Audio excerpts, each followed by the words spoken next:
Bonjour, je m'appelle Eric, formateur voiture au sein du CE Arbobio.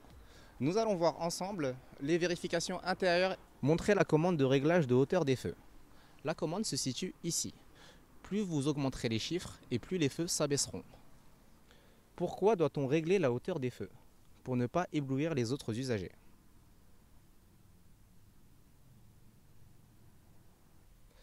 Mettez le rétroviseur intérieur en position nuit. Alors, il suffit de tirer la languette qui se situe en dessous du rétroviseur vers soi. Quel est l'intérêt de la position nuit? Ne pas être ébloui par les feux du véhicule suiveur. Faites fonctionner les essuie-glaces avant du véhicule sur la position la plus rapide. On utilise le commodo à droite du volant. Plus vous descendrez le commodo et plus les essuie-glaces avant balayeront vite le pare-brise. Comment détecter leur usure en circulation? En cas de pluie, lorsqu'ils laissent des traces sur le pare-brise. Vérifiez la présence du gilet de haute visibilité ou gilet jaune. Ces gilets se situent dans les portières arrière du véhicule.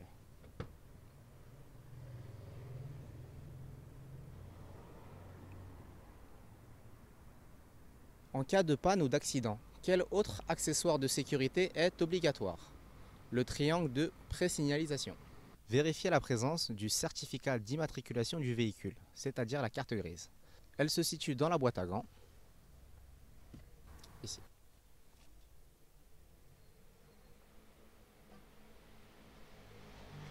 Quels sont les deux autres documents obligatoires à présenter en cas de contrôle par les forces de l'ordre? L'attestation d'assurance et le permis de conduire. Montrez l'indicateur de niveau de carburant. Il se situe ici. Quelles sont les précautions à prendre lors du remplissage du réservoir?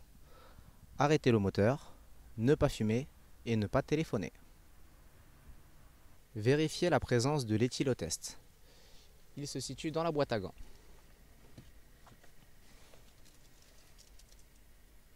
À partir de quel taux d'alcool en période de permis probatoire est-on en infraction? 0,2 g par litre de sang, c'est-à-dire 0 verre, car dès le premier verre, ce seuil peut être dépassé.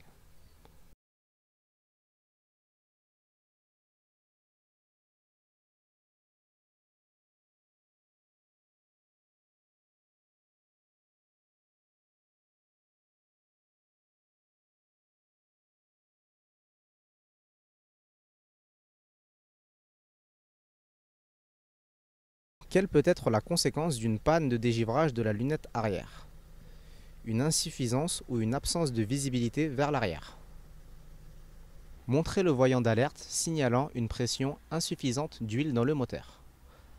Il suffit de retirer la carte et de la réinsérer pour que les voyants s'allument. Le voyant se situe ici. Quelles sont les conditions à respecter pour contrôler le niveau d'huile? Le moteur doit être froid et sur un terrain plat. Montrez la commande de réglage du volant. Cette commande se situe sous le volant, ici. Pourquoi est-il important de bien régler son volant? Citez deux exemples. Pour un confort de conduite, l'accessibilité aux commandes, la visibilité du tableau de bord, l'efficacité des airbags par exemple. Positionnez la commande pour diriger l'air vers le pare-brise. La commande se situe ici. Il suffit de tourner la commande vers le haut sur ce logo. Citez deux éléments complémentaires permettant un désembuage efficace. La commande de vitesse de ventilation, la commande d'air chaud, ainsi que la climatisation. Montrez le voyant d'alerte signalant un défaut de batterie.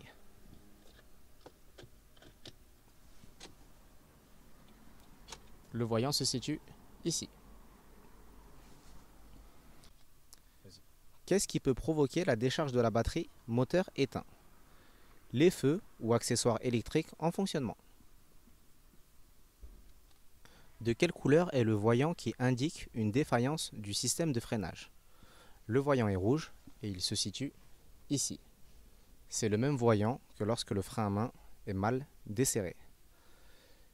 Quel est le risque de circuler avec un frein de parking mal desserré? une dégradation du système de freinage. Montrez le voyant d'alerte signalant une température trop élevée du liquide de refroidissement. Il suffit de retirer la carte et de la réinsérer pour que les voyants s'allument. Le voyant se situe ici. Quelle est la conséquence d'une température trop élevée de ce liquide? Une surchauffe ou une casse moteur. Montrez le voyant signalant la mauvaise fermeture d'une portière. Alors, il vous suffit d'ouvrir légèrement une portière et le voyant apparaîtra ici. Quelles précautions dois-je prendre pour que les enfants installés à l'arrière ne puissent pas ouvrir leur portière?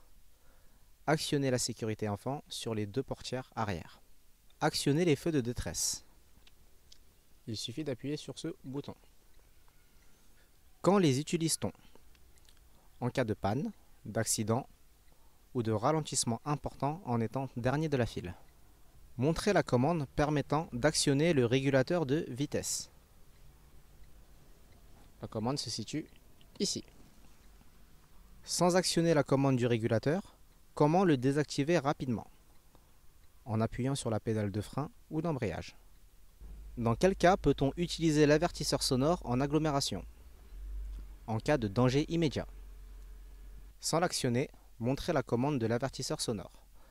Il vous suffit d'appuyer sur une des extrémités du volant où se situent les symboles. Montrez la commande permettant de désactiver l'airbag du passager avant. Alors, il vous suffit d'ouvrir la portière passager et la commande se situe ici. Dans quelle situation doit-on le désactiver? Lors du transport d'un enfant à l'avant, dans un siège auto, dos à la route. Montrez le voyant signalant l'absence de bouclage de la ceinture de sécurité du conducteur. Lors de cette question, vous serez probablement attaché. Pensez à bien détacher votre ceinture.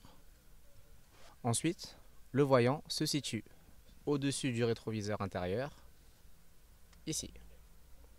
En règle générale, à partir de quel âge un enfant peut-il être installé sur le siège passager avant du véhicule? À partir de 10 ans. Vérifiez la présence de l'attestation d'assurance du véhicule et de sa vignette sur le pare-brise. L'attestation d'assurance se situe dans la boîte à gants, ici. La vignette se situe ici.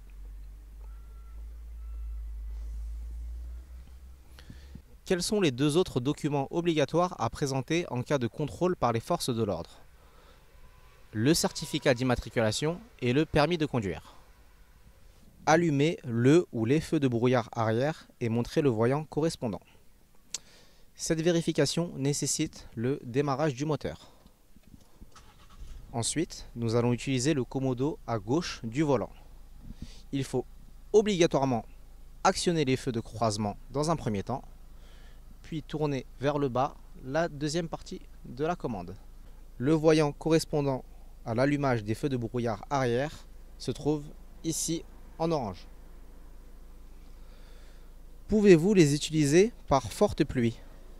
Non. Montrez comment régler la hauteur de l'appui-tête du siège conducteur. On appuie sur le bouton qui se situe ici et avec la main droite, on descend, on lève la hauteur de l'appui-tête. Quelle est son utilité? Permet de retenir le mouvement de la tête en cas de choc et de limiter les blessures. De quelle couleur est le voyant qui indique au conducteur que le feu de brouillard arrière est allumé? Le voyant est orange. Quelle est la différence entre un voyant de couleur orange et un voyant de couleur rouge? Un voyant orange indique un élément important mais non dangereux au sein du véhicule, tandis qu'un voyant rouge indique une anomalie de fonctionnement ou un danger qui nécessite l'arrêt immédiat. Montrez la commande de recyclage de l'air dans l'habitacle. Cette vérification nécessite le démarrage du moteur. La commande se situe ici. Quel peut être le risque de maintenir le recyclage de l'air de manière prolongée? Un risque de mauvaise visibilité par l'apparition de buées sur les surfaces vitrées. Allumez les feux de route et montrez le voyant correspondant. Cette vérification nécessite le démarrage du moteur.